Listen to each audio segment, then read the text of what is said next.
Welcome to You Can't Make This Shit Up. Joel Hawksley, David Washington. We're your political innovators here at Jay in Washington. Today we are at the Oxford Sports Pub and Secret Society in Altamont Springs, Florida. And so, Florida Congressman Michael Waltz wants to see a certain refocusing of foreign policy on building its trade relationships with with allies that hold the same values.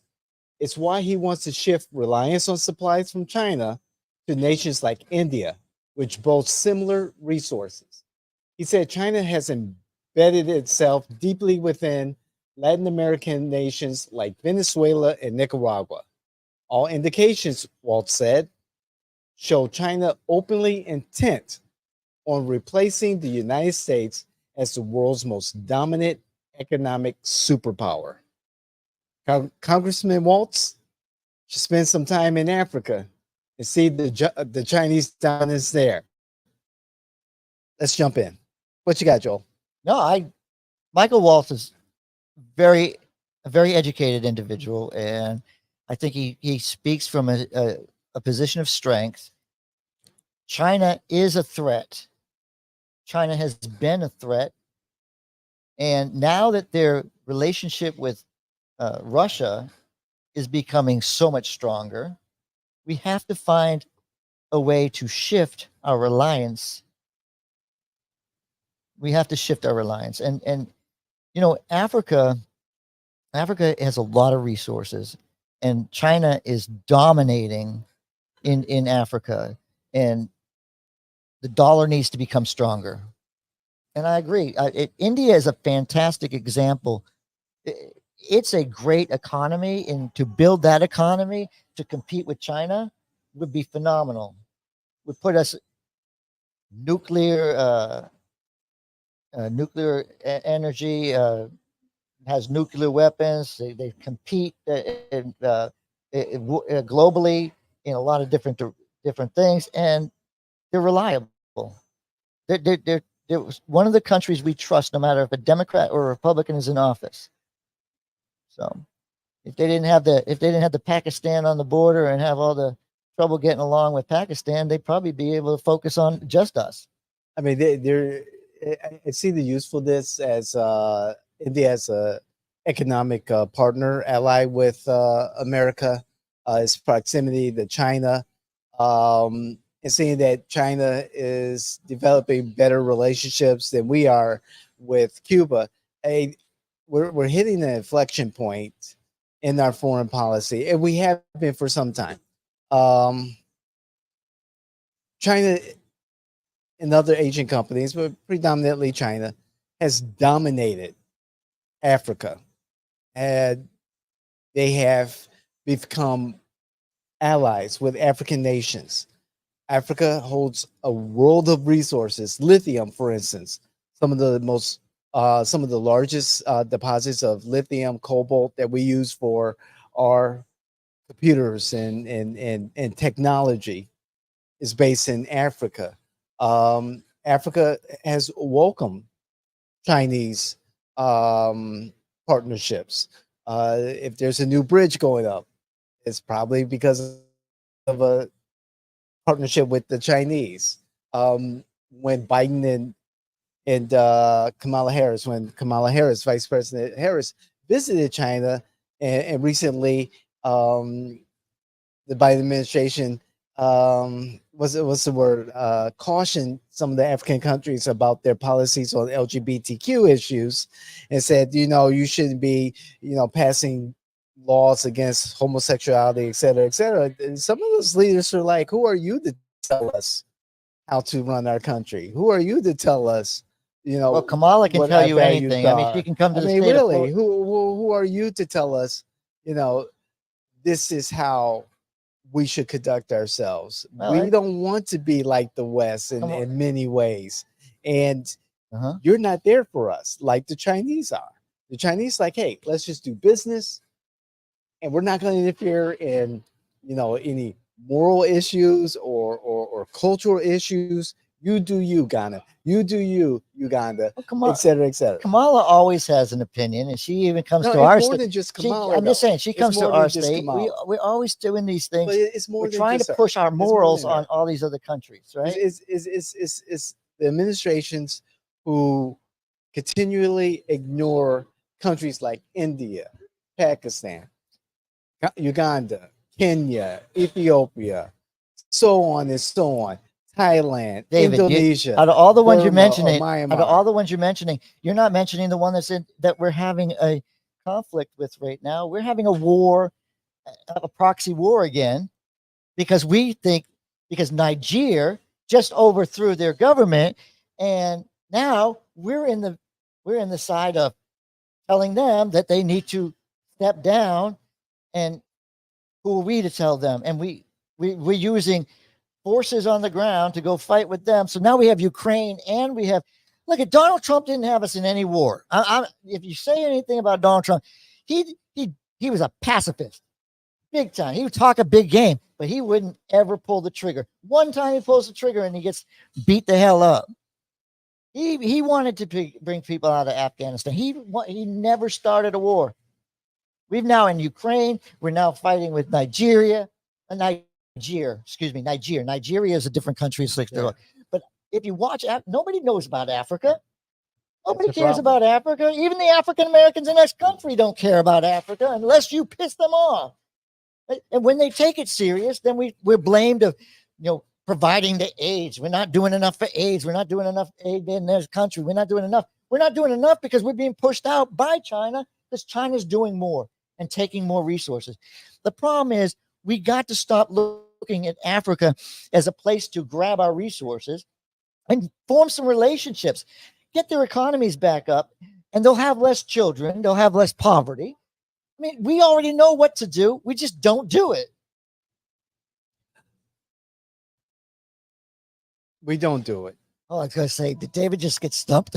No. I didn't get stumped. I'm just trying to form my thoughts into words here. We don't do it. We have this mindset that other countries are there for at our bidding. They're a source of our wealth, and we've relied a lot on old alliances that, for the most part, don't contribute to the greater good of the world. Now, saying that, China has recognized a void, and I see what Congressman Waltz is saying, and I caution the congressman. Believe it or not, I'm cautioning the congressman, but I want the congressman to also identify that America has some other shortcomings in other parts of the world besides India. And we have, over not just the Biden administration, but over time, over many administrations, have ignored the greater world to satisfy our needs. And now it's coming back to haunt us, and China becoming more popular, more involved, making more opportunities for their businesses and their people than we have. Well, it's just like you get mad at China because all our manufacturing goes to China. Well, why did that happen? Because we totally had to outsource our labor because our labor costs became so high in this country. Mm-hmm. So to get your satisfaction of low prices, you go to a place that doesn't actually do the kindest things to get those products made.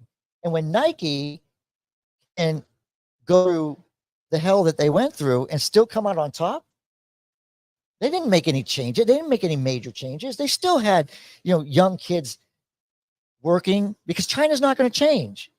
They still had labor laws that in this country wouldn't have been taken care of.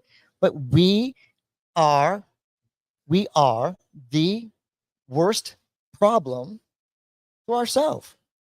Look we created China.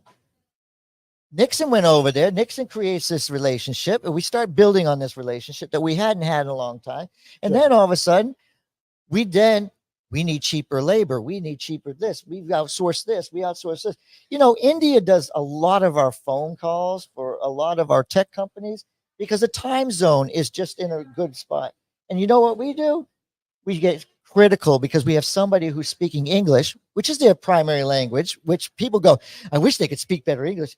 They are speaking their primary language of English. You just don't understand them. And then you make fun of them. I mean, how many times have you had a conversation with somebody who had to call technical support and they go into one of their little tirades? Oh, I had to talk to somebody I couldn't understand. I mean, that's why we're now outsourcing telephone calls. Our major networks of AT&T, Verizon. You know where they're doing it? They're doing it in Philippines now. Right, So and the Philippines they're using are now our chats call too. centers. They're using chats instead of actual phone calls now for customer Well, service. AI takes over. How many times have you talked to AI now? Oh, so much. Hey, I use AI to screen my calls. And then AI is trying to tell you that they're not AI, and they're trying. It's Right. like, wait, you're programming AI to lie? Well, you go, I don't want to talk to a machine. Well, you're not talking to a machine. Like, yeah, I am talking to a machine because I know you're talking to. I'm just saying, like, really, we're not going to teach them to lie because we aren't bad enough liars. I just know that America has failed to step up to the greater world economy. Yes, And the world to identify that we're in a global economy now, that our concerns go beyond just our borders, and that if we are to succeed, we have to get out of this. We have to have a paradigm change, and we have to understand that we have to do better as far as preparing ourselves, which may be a little bit too late, but actually preparing ourselves to become global citizens. Really. Now this is funny because now you just like I'm watching my party become a national party. Yes. It's like I'm watching my party Yes, get they away are. from the globalist society because globalism hasn't worked yet. Who pays the burden? Who pays the largest amount of the burden of the world? The multinational companies The United States that spends when Donald Trump decides to take on the UN and say, Germany, you have a freaking great economy and you're supposed to be providing a certain percentage. You need to hold your bargain there.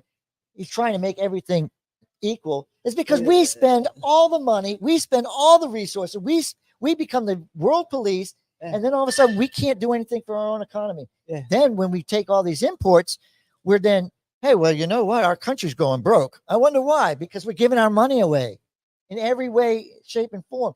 I think we need to look at the global economy as an equitable economy.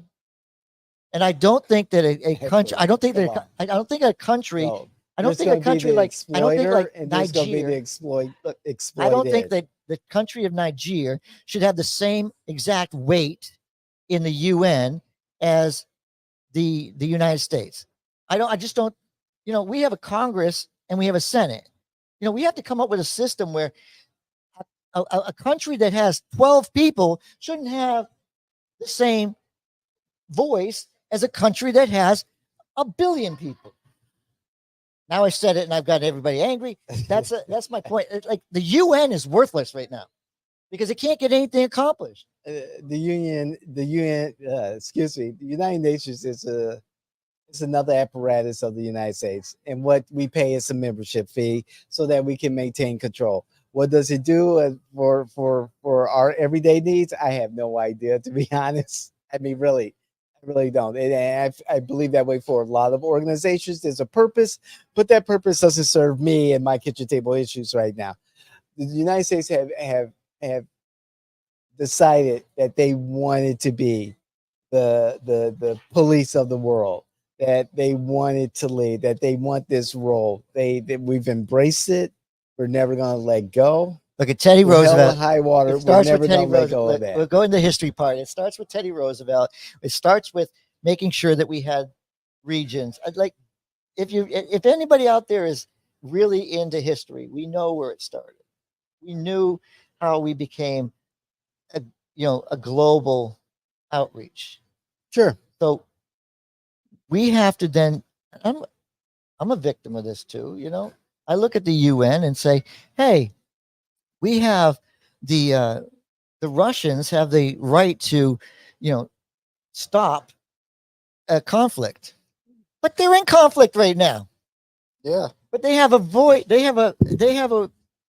veto card that they can throw down, and we're supposed to obey it. But they don't Those are have the rules. they don't have to obey it. And then China, we allow China to have a vote. Those are the rules. And they're not, and they don't even like the United Nations because that's what the whole fight in Ukraine is about, because they don't want the Ukrainians to become part of the UN.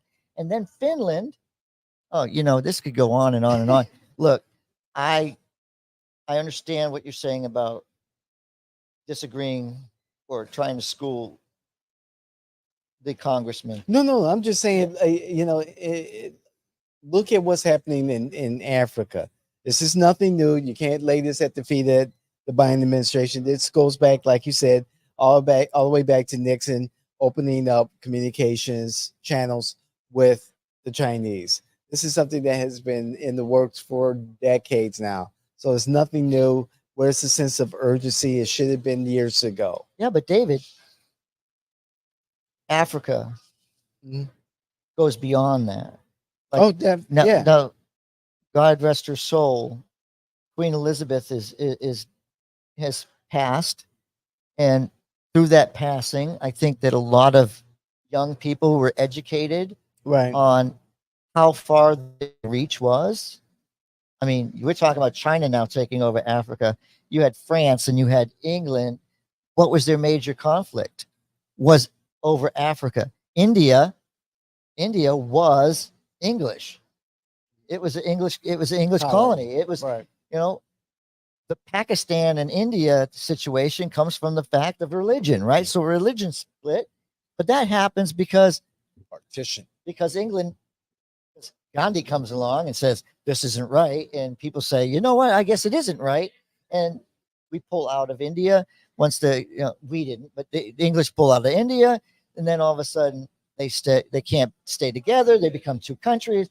All these things are history that we need to learn from, and we need to be better. If we have a nation like India that is lockstep in our direction and is willing to be a good trade partner, and maybe we can get some of that. We can get some of that labor out of China.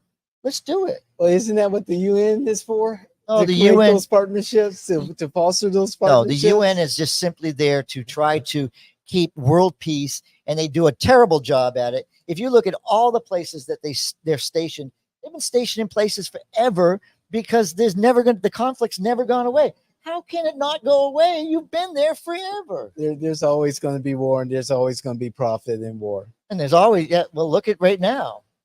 Ukrainians are totally, you know, those warmongers out there, those people that want to build these weapons are having a field day because they know they can build it and give it to any country, and they'll give it to Ukraine. And then those that don't give it to Ukraine can give it to Russia. It's an industry every 20 years. Hey, how do you think we survive? You know, we all of a sudden go to war and our economy turns around. Why? Because we're building things again. Every 20 years, practically, war fuels the economy. I could talk about this forever because I'm not a fan of the UN, but I understand the UN. I think it needs to be restructured. But we're talking about the economy, right? We're talking about our economy and what we should do. I think opening up and pulling out of China, restricting some of, you know, I don't think tariffs work, but I think you need to come out with a way that businesses want to leave China and go someplace else. Get those incentives are important. And I think that's where, you know, Congressman Waltz is going. Like, let's not incentivize China. Let's incentivize coming back to the United States or as close as possible. I mean, we know that Hunter Biden was, offshore, trading and everything else. So he wasn't even doing any business in the United States other than giving daddy some money. No, I'm sorry. I just got I haven't even been following that story. It's such a distraction. Your final word, Joel. Diversify. There you go. that's good. That's very good. I just think that we need to be better players on the world stage, and that we should be making better inroads into other countries like India, like other countries like in Africa, in Asia, so forth and so on. Oppenheimer. Oh, good Lord. Guys, Joel, I'm like David. it. Guys, just like it. Subscribe to it. Enjoy our conversation and be part of that conversation. Comment. Thank you, please. David. Thank you, David, for an excellent conversation again. You can't make this shit up, guys.